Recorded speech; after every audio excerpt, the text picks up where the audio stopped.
Assalamualaikum warahmatullahi wabarakatuh. Perkenalkan, nama saya Fathur Rosi, NPM 719720171, Prodi PGSD.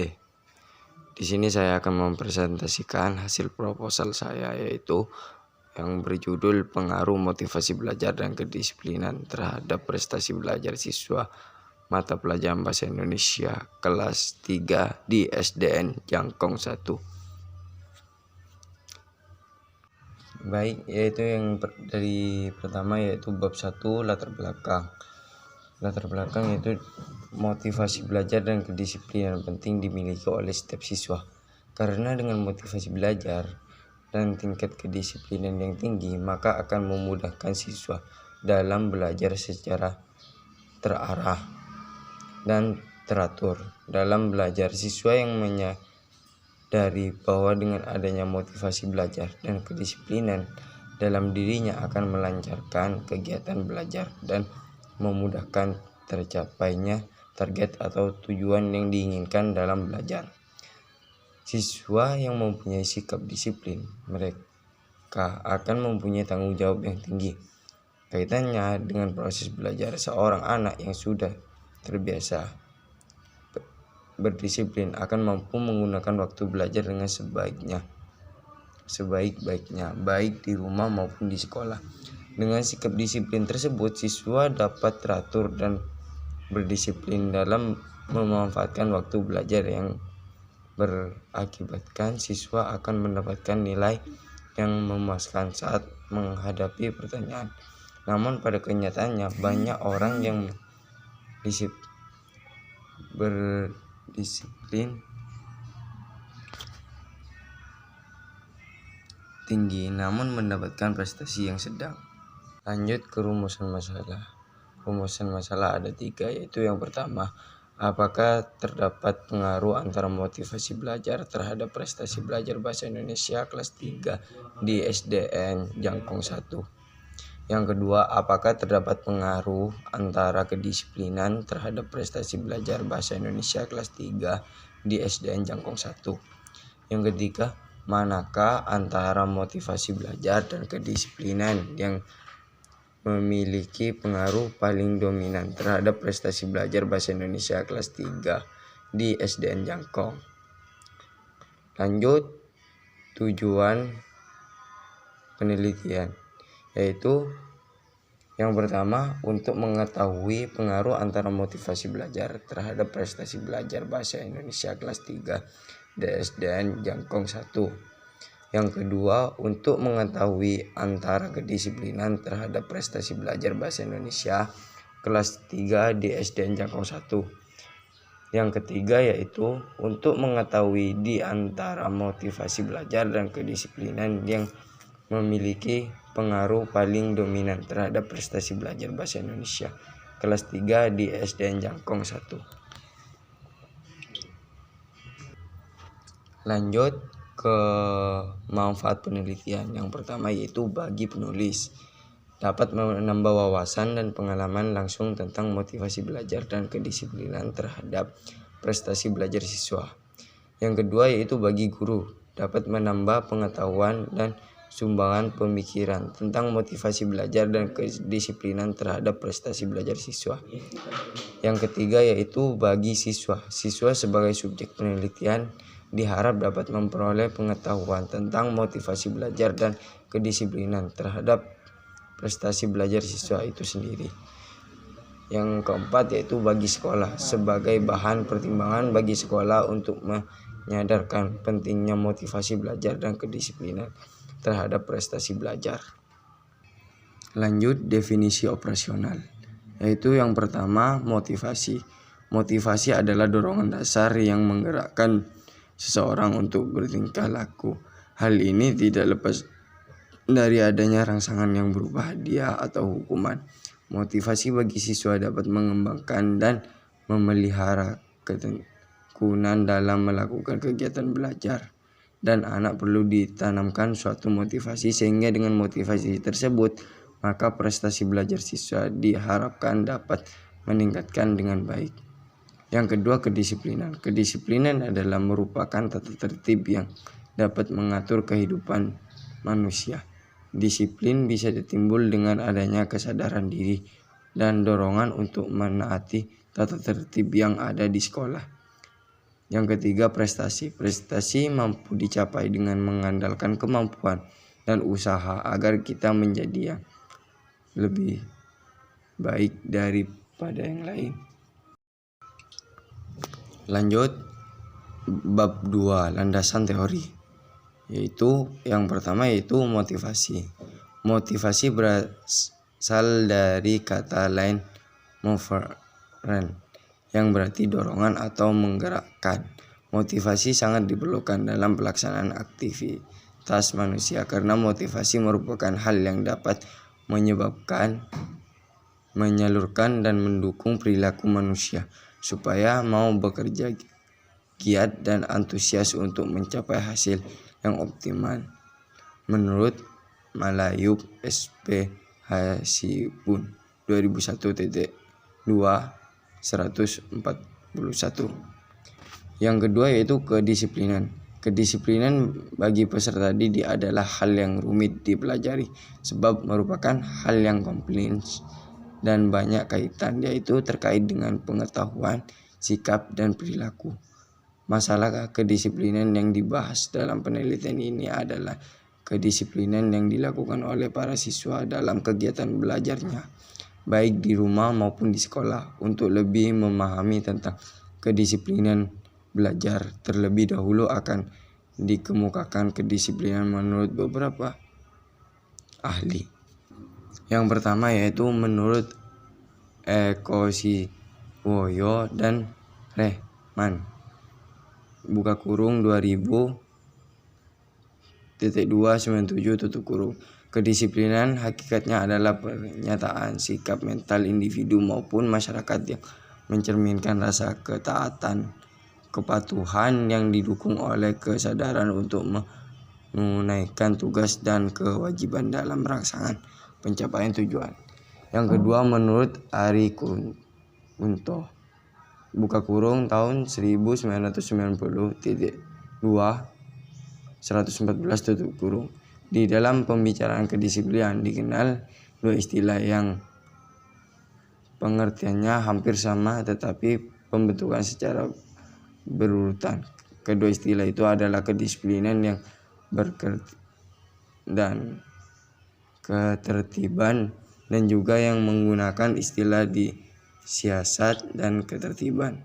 Ketertiban menunjukkan pada kepatuhan seseorang dalam mengikuti peraturan dan tata tertib karena didorong oleh sesuatu dari luar, misalnya karena ingin mendapat pujian dari atas. Selanjutnya pengertian kedisiplinan atau siasat menunjuk pada kepatuhan seseorang dalam mengikuti tata tertib karena didorong kesadaran yang ada pada kata hatinya. Itulah sebabnya biasanya ketertiban itu terjadi dahulu kemudian berkembang menjadi siasat. Yang ketiga yaitu menurut Lembaga Ketahanan Nasional Lemhamnas tahun 1997.211. Maka kata kedisiplinan dapat dipahami dalam kaitan dengan latihan yang memperkuat koreksi dan sanksi, kendali atau terciptanya ketertiban dan keteraturan dan sistem aturan tata laku. Lanjut dengan prestasi. Dalam pelaksanaan proses belajar mengajar diperlukan adanya evaluasi yang nantinya akan dijadikan sebagai tolak ukur maksimal yang telah dicapai siswa setelah melakukan kegiatan belajar selama waktu yang telah ditentukan. Apabila pembelajaran materi telah dirasa cukup, guru dapat melakukan tes yang hasilnya akan digunakan sebagai ukuran dari prestasi belajar yang bukan hanya terdiri dari nilai mata pelajaran saja, tetapi juga mencakup nilai tingkah laku siswa selama berlangsungnya proses belajar mengajar. Prestasi merupakan hasil yang dicapai seseorang ketika mengerjakan tugas atau kegiatan tertentu. Prestasi belajar adalah penguasaan pengetahuan atau keterampilan yang dikembangkan oleh mata pelajaran yang lazimnya ditunjukkan dengan nilai teks atau angka nilai yang diberikan guru, yaitu menurut Toulouse U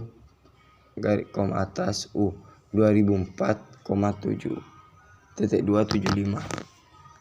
Lanjut, hasil penelitian relevan. Penelitian ini mengenakan pengaruh motivasi belajar dan kedisiplinan terhadap prestasi belajar siswa mata pelajaran Bahasa Indonesia siswa kelas 3 di SDN Jangkong 1. Berdasarkan eksplorasi penelitian, beberapa peneliti terdahulu yang berkaitan dengan penelitian ini yaitu penelitian dari Fajar Kurniawan Supatro pada tahun 2007, pengaruh motivasi dan disiplin terhadap prestasi belajar siswa kelas 11 SMA Negeri 12 Semarang. Penelitian ini menjelaskan tentang seberapa besar motivasi dan disiplin terhadap prestasi siswa. Adapun perbedaan peneliti yang dilaksanakan penelitian ini yang relevan adalah subjek penelitiannya yang diteliti, yang mana peneliti ini lebih memiliki subjek sekolah dasar dan peneliti lain memiliki subjek sekolah menengah atas. Lanjut ke kerangka konseptual, yaitu yang pertama yaitu prestasi dilihat dari rata-rata nilai rapot. Yang kedua, motivasi. Motivasi itu dibagi menjadi 6, yaitu yang pertama cita-cita, yang kedua kondisi siswa, yang ketiga unsur-unsur dinamis dalam belajar, yang keempat kemampuan belajar, yang kelima kondisi lingkungan, yang keenam upaya guru membelajarkan siswa, yang ketiga yaitu kedisiplinan, yaitu dibagi menjadi 4. Yang pertama menaati tata tertib sekolah, yang kedua perilaku kedisiplinan di dalam kelas, yang ketiga disiplin dalam menepati jadwal belajar, yang keempat belajar secara teratur. Lanjut, hipotesis penilaian. Berdasarkan kajian teori dan kerangka konseptual di atas, maka hipotesis yang diajukan peneliti dalam penelitian ini sebagai berikut. Menurut dugaan sementara, mempunyai pengaruh yang signifikan. Terdapat pengaruh motivasi belajar dan kedisiplinan terhadap prestasi belajar siswa mata pelajaran Bahasa Indonesia siswa kelas 3 di SDN Jangkong 1. Bab 3 yaitu metode penelitian. Yang pertama, jenis, modal, pendekatan, batasan penelitian. Dilihat dari permasalahan yang ada, penelitian menggunakan pendekatan kuantitatif. Pendekatan kuantitatif adalah suatu penelitian yang disajikan dalam bentuk deskripsi menggunakan angka-angka. Pendekatan ini dipilih karena penelitian kuantitatif merupakan salah satu jenis kegiatan penelitian yang spesifikasinya adalah sistematis, terencana, dan terstruktur sejak awal, mulai dari pembuatan, desain penelitian sampai sumber data maupun metodologinya. Variabel penelitian terukur dengan berbagai bentuk skala pengukuran, yaitu skala nominal, ordinal, infernal, maupun rasional. Suharno 2009.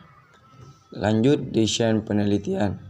Dalam penelitian ini, peneliti menggunakan desain penelitian berupa equation eksperimental, desain dalam bentuk non-equivalent, control group design. Sugiono 2013.2/114 menjelaskan bahwa equation eksperimental design mempunyai kelompok kontrol namun tidak berfungsi seutuhnya untuk mengontrol variabel-variabel yang mempengaruhi pelaksanaan penelitian. Eksperimen penelitian memiliki question experimental design karena peneliti menganggap question experimental design ini dapat membantu dan mempermudah peneliti dalam melaksanakan penelitiannya. Waktu dan tempat peneliti ini dilaksanakan di SDN Jangkong 1 di Batang-Batang yang beralamatkan di Kecamatan Batang-Batang, Kabupaten Sumeneb. Penelitian ini dilaksanakan pada bulan September 2021 sampai Desember 2021. Populasi, sampel, dan sampling. Yang pertama, populasi adalah suatu kumpulan menyeluruh dari salah satu objek penelitian. Penelitian Romy Guntur 2004. Populasi target dalam penelitian ini yaitu seluruh siswa kelas 3 SDN Jangkong 1 Batang-Batang yang berjumlah 20 siswa. Sampel yang digunakan dalam penelitian ini adalah 10 orang siswa kelas 3 di SDN Jangkong 1 Batang-Batang. 10 siswa ini diperbolehkan menggunakan teknis sampling random sampling menurut Sugiono (2001.257). Teknik sampling random sampling adalah teknik pengambilan sampel dari anggota populasi yang dilakukan secara acak tanpa memperhatikan setaranya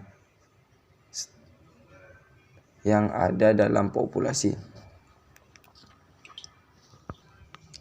Lanjut, data penelitian. Yang pertama, jenis data, sumber data.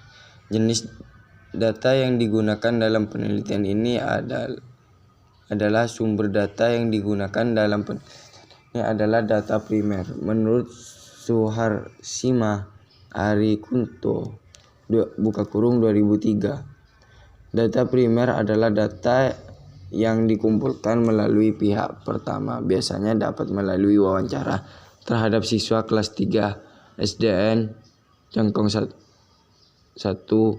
Batang-Batang. Lanjut ke teknik pengumpulan data.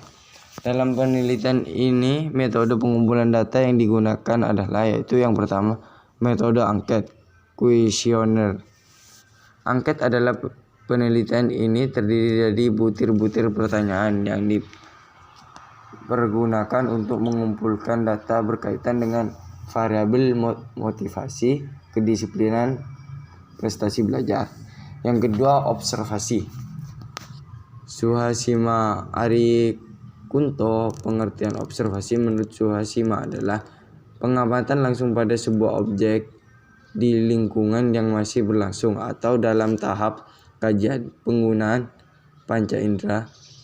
Tindakan observasi dilakukan secara sengaja dengan mematuhi aturan pengamatan yang berlaku. Yang ketiga yaitu wawancara. Menurut Sternberg dalam Sugiono (2015.275), wawancara adalah pertemuan yang dilakukan oleh dua orang untuk bertukar informasi maupun suatu ide dengan cara tanya jawab sehingga dapat dikerucutkan menjadi sebuah kesimpulan atau makna dalam topik tertentu. Lanjut, variabel penelitian dan definisi operasional. Variabel independen (bebas). Sugiono (2013.260) mengartikan variabel sebagai sesuatu yang bervariasi yang telah dipilih oleh peneliti untuk kebutuhan penelitian, sehingga peneliti dapat mempelajari pendapat informasi dan menarik kesimpulan tentang hal tersebut. Misalnya, berat badan seseorang karena berat badan seseorang berbeda-beda sehingga dinamakan variabel. Variabel dependen terikat. Sugiono 2013.2.61 menjelaskan bahwa variabel dependen atau terikat adalah variabel yang dipengaruhi oleh variabel independen atau terikat. Martono 2012.257 menyimpulkan variabel independen atau terikat ini dengan simbol Y. Dalam penelitian ini yang dipengaruhi oleh variabel independen atau terikat adalah hasil belajar siswa kelas 3 SDN 1.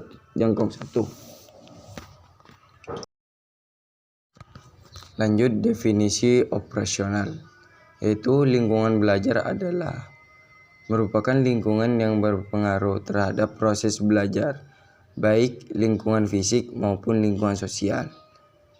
Hasil belajar diartikan sebagai tingkat keberhasilan siswa dalam mempelajari materi pelajaran di sekolah yang ditanyakan dalam skor yang diperoleh dari hasil teks mengenal sejumlah materi pelajaran tertentu. Lanjut, instrumen penelitian yaitu ada dua. Yang pertama itu pertanyaan.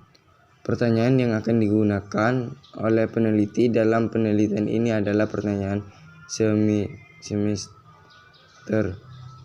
struktur, yang mana peneliti akan menyiapkan pertanyaan tentang variabel X dan variabel Y.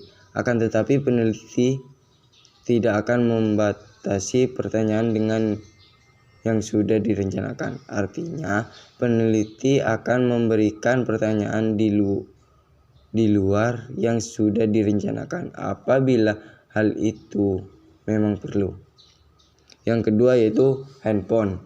Handphone ini akan digunakan peneliti sebagai alat perekam ketika peneliti melakukan wawancara dan observasi di lingkungan belajar siswa kelas 3 SDN 1 Batang. Lanjut teknik analisis data. Analisis data instrumen. Dalam peneliti ini data yang diperoleh adalah data hasil penelitian. Kegiatan pembelajaran berupa prestasi dan proses. Data hasil proses dan proses menggunakan uji normalitas dan uji hipotesis. Menggunakan teks. Dalam penelitian ini instrumen pretest dan post-test sebelum digunakan dalam penelitian perlu diuji dengan ujian validitas dan uji reliabilitas. Seperti yang Ari Kunto jelaskan bahwa instrumen yang baik adalah instrumen yang valid dan reliabilitas. Ari Kunto 2014.211. Lanjut ujian validitas. Menurut Sugiono 2013.2.173, instrumen dikatakan valid apabila instrumen yang digunakan dapat mengukur apa yang diinginkan. Pendapat lain juga mengatakan validitas adalah keadaan yang menggambarkan tingkat instrumen yang bersangkutan mampu mengukur apa yang akan diukur. Ari Kunto 2006.2.168. Uji reliabilitas. Menurut Anastasia 199.7, reliabilitas adalah suatu yang merujuk pada konsistensi skor yang dicapai oleh orang yang sama ketika mereka diuji ulang dengan tes yang sama pada kesempatan yang berbeda atau di bawah kondisi pengujian yang berbeda. Lanjut analisis data dan hasil penelitian. Setelah data yang dibutuhkan dalam penelitian ini didapatkan maka selanjutnya data tersebut akan dianalisis melalui uji normalitas dan uji hipotesis dengan cara uji statistik. Pengujian hipotesis yaitu dalam penelitian ini menggunakan pengujian normalitas. Pengujian normalitas di sini untuk mengetahui apakah data yang digunakan telah berdistribusi normal atau belum, dan teks untuk mendapatkan data mengenai ada dan tidaknya perbedaan. Yaitu yang pertama, menurut hipotesis pertama, secara pastian atau individu tidak ada pengaruh yang nyata antara variabel bebas dan variabel terikat. Secara persiapan atau individu ada pengaruh yang nyata antara variabel bebas dan variabel terikat. Kesimpulan hipotesis. Jika hitungan tabel maka HO ditolak dan HA diterima. Jadi variabel bebas lingkungan belajar secara parsial atau individu memiliki pengaruh nyata terhadap variabel terikat hasil belajar di SDN jangkau. Yang kedua, jika hitung lebih besar tabel maka HO diterima dan HA ditolak. Jadi variabel besar lingkungan bebas secara parsial atau individu tidak memiliki pengaruh nyata terhadap variabel terikat hasil belajar di SDN 1 jangkau. Mungkin itu saja presentasi yang bisa saya sampaikan, kurang lebihnya mohon maaf. Assalamualaikum warahmatullahi wabarakatuh.